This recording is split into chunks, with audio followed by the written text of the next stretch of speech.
Last time I visited a terrifying torture prison at the famous Potala Palace and had dinner at the home of a local family.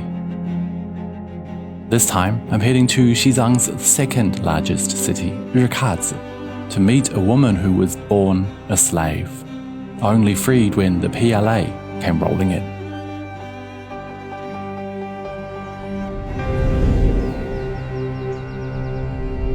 Come with me.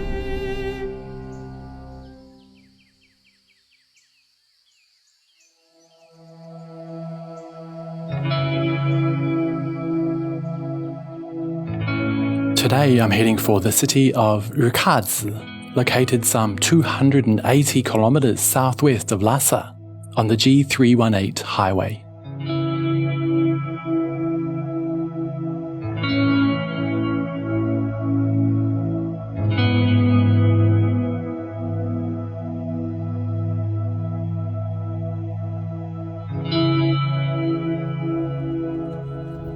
The drive will take about 4 hours, but my guide for today has promised me there's lots to see along the way.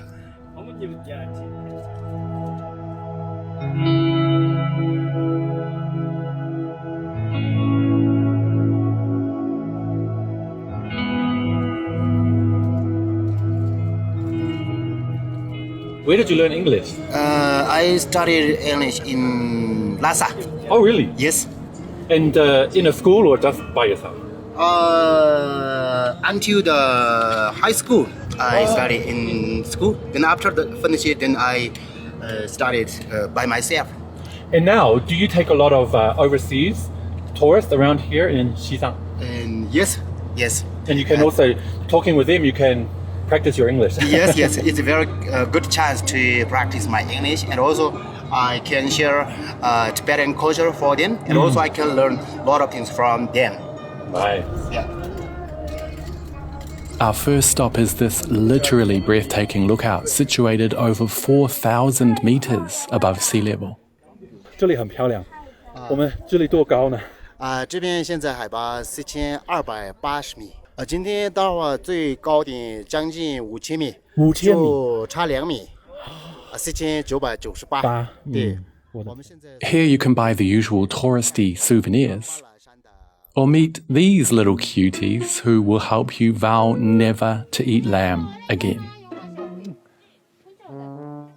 哇，那个声音你真的好可爱。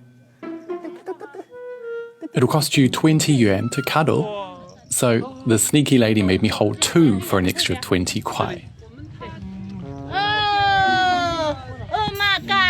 Oh my god! Oh my god! 这个真的只有5天吗？就是5天，这上面那个10几天的羊。他们怎么那么可爱？ Well worth it.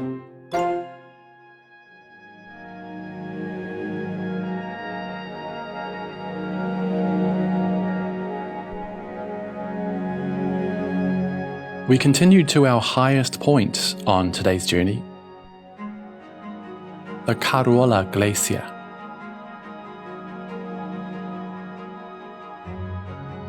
Nestled amongst the Himalayan mountains, this glacier, like many places in Xizang, is adorned with Tibetan prayer flags, a practice that's deeply rooted in this region's Buddhist tradition. 你要哪个呢？大的吧，还是小的？小的够了吧？小的是100块钱的。100块？对，全家的。这个是200块钱，这个来也好，挺好的。这个吧。这个。然后我们怎么做？然后这个有什么意义呢？这个身体健康、吉祥、容易工作顺利、一路平安、大喜大利的意思。对，什么都好。对。哦，厉害。这个来吧，这个200块钱有点大的，这个小一点，我也心里有点难受。这个比较，你看一下我这么长。但是这个很贵吗？这个给你200。200？你这个小的100，人家卖的这个380的，我给你200。OK。都是我也是那个信佛教的嘛，对的。好厉害你。The 5 colors represent the 5 elements, symbolizing balance and harmony. OK， 然后往这边，我们要拉一点，行吗？ Okay. Tibetan prayer flags are traditionally used to spread blessings, mantras, and positive energy through the wind.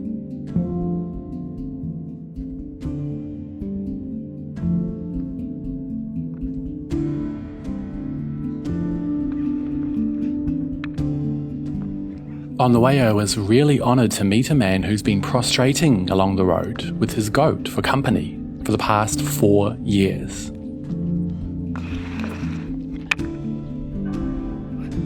你累吗？累，好累。累你这样多远呢？累的话没办法，这个是我们民族的课程都是信仰的。您就一辈子这样做吗？我一辈子不是，我现在做了，正常做。做老板做了4年，哦，4年，在家里面工作了。 He told me this is his life's dream, and that it's his faith that keeps him going. 来找您拍视频就是信仰民族的信仰啊，就是对您来说特别重要。对我来说了，就我的梦想，我的这就是您的梦想。对对哦，可以握手吗？可以。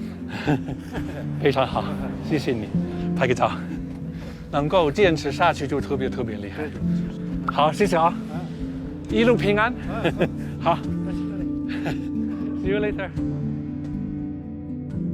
His destination is Mount Kailash, a spiritual site another 1,000 kilometers away, which will take him another 2 years if all goes well.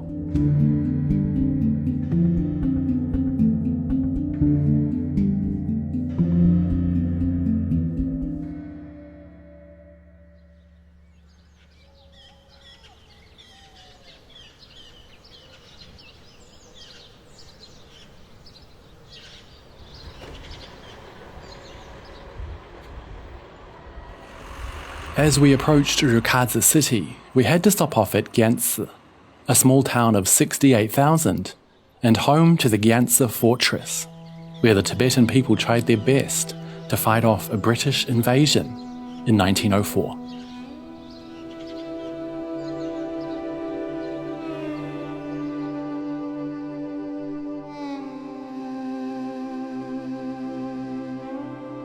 It's known today as the City of Heroes and was commemorated in the Chinese film Red River Valley.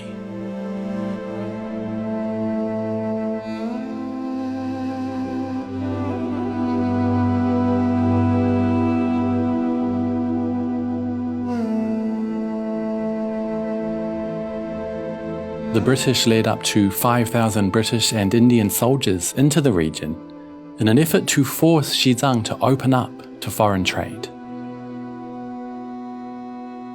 In May of 1904, they faced stern resistance from Tibetan soldiers who used the high walls of the fortress to their advantage.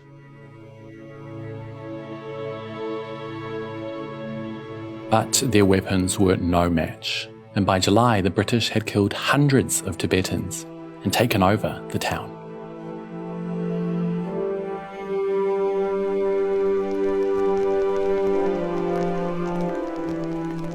Despite their defeat, the Battle of Gyantse against the British is remembered by the locals to this day as a proud moment of courageous resistance.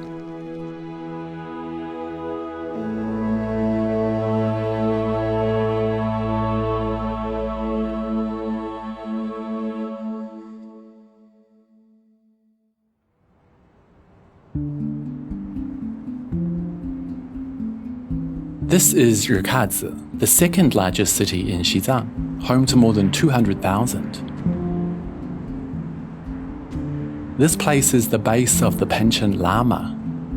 His traditional residence, the Tashir Lumpur Monastery, established in the year 1447, covers an area of 150,000 square meters and features hundreds of rooms.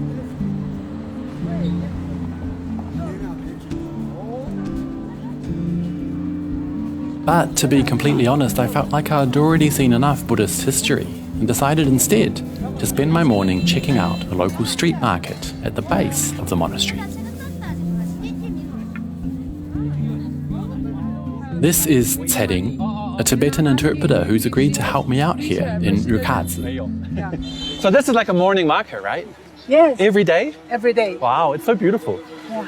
Here it's mainly focused on like daily products or like this kind of clothes, hats, and also offerings to the temple. You can really see from the stalls here just how spiritual this place is. Tibetan Buddhism clearly takes up a major part of people's lives. And of course, everyone needs fresh fruit and vegetables, which they can get here every morning. 但是你每天跟土豆工作，那有可能不太想吃了吧？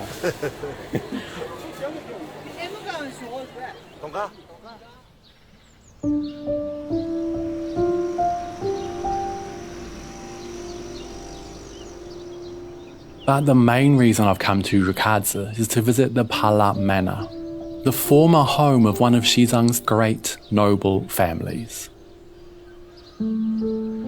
This was just one of their 37 manors, where 3,000 serfs and slaves toiled away for most of the day in exchange for barely enough to keep them alive.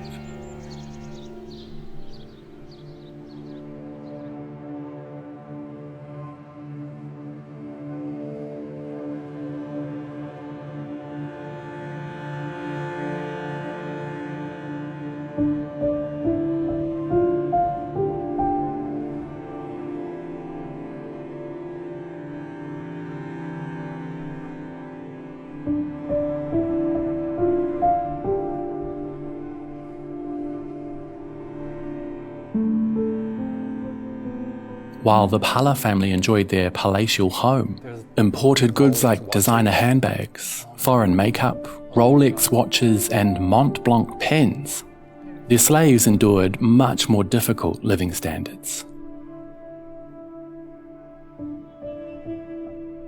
Across the road from the main building, this area, similar to an animal pen, was home to 14 families of slaves who lived in cramped, unsanitary conditions. So small and dark. Yeah, Oh my gosh. very small. It used to be 5 people's bedroom. He said there were 14 families here. And up to like 5, 6, 7 people in each Yeah, one. yes.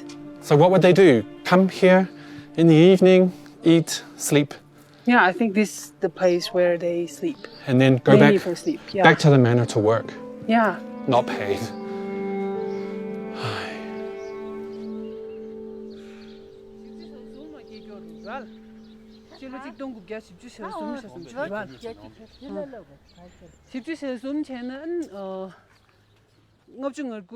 This is Pemba, who used to live inside one of those tiny, dark animal sheds.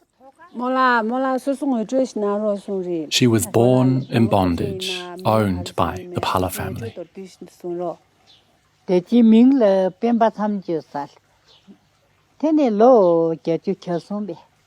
She doesn't remember much from back then, except the feeling of eternal hunger. During the day, her parents worked as serfs and slaves. They'd come back in the evening and share their ration of tsamba, a Tibetan staple food made from barley flour.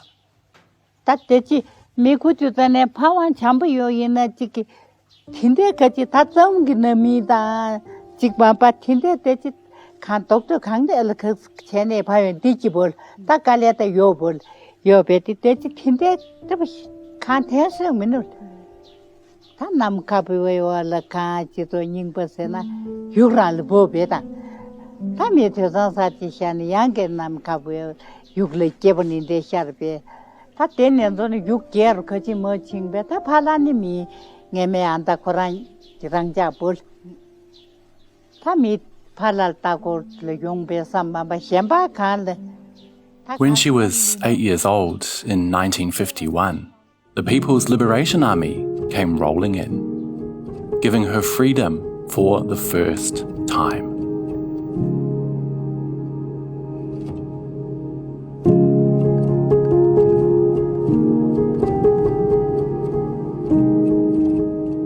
Fearing retribution and persecution for their terrible deeds, the Pala family, along with other noble families from the 5%, fled Xizang for India in 1959 with the Dalai Lama.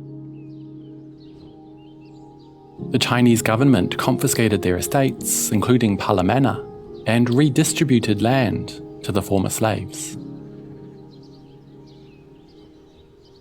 Today, the residents of the village live much better lives than the old noble families.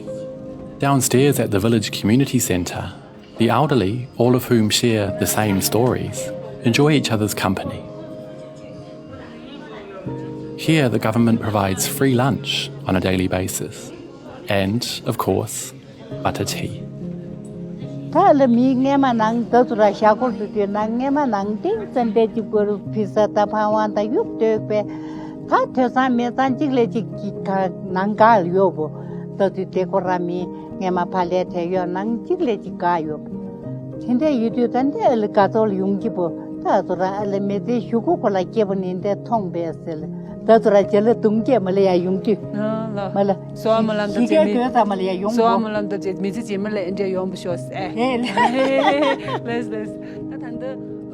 I told Pemba her home today is much nicer than the Pala Manor, and that I'd much rather live here than there.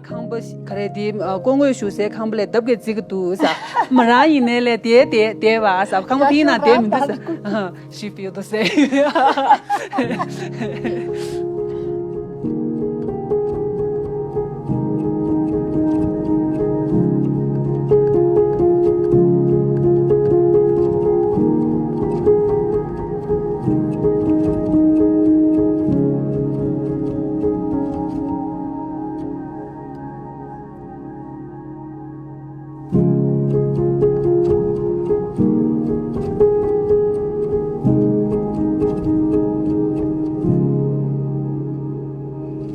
On our drive back to Lhasa to catch my flight home to Shanghai, I had plenty of time to think about my 7 days here in Xizang. Without a doubt, the Western lies about this place are completely unfounded, to the point of being laughable. This place is deeply spiritual. I've seen more outward expressions of religious belief than I would see in an entire year back in New Zealand. The Tibetan language, visible on every road sign and spoken by every Tibetan family, is not banned by any stretch of the imagination. And of course, students here need to learn Mandarin, the official language of China. But they also have to learn English, a fact the conspiracy theorists in the West would never tell you. And Xizang's past was not a utopia, it was quite the opposite. A place where the vast majority of the population suffered immensely. Their lives today are infinitely improved, and things are only getting better.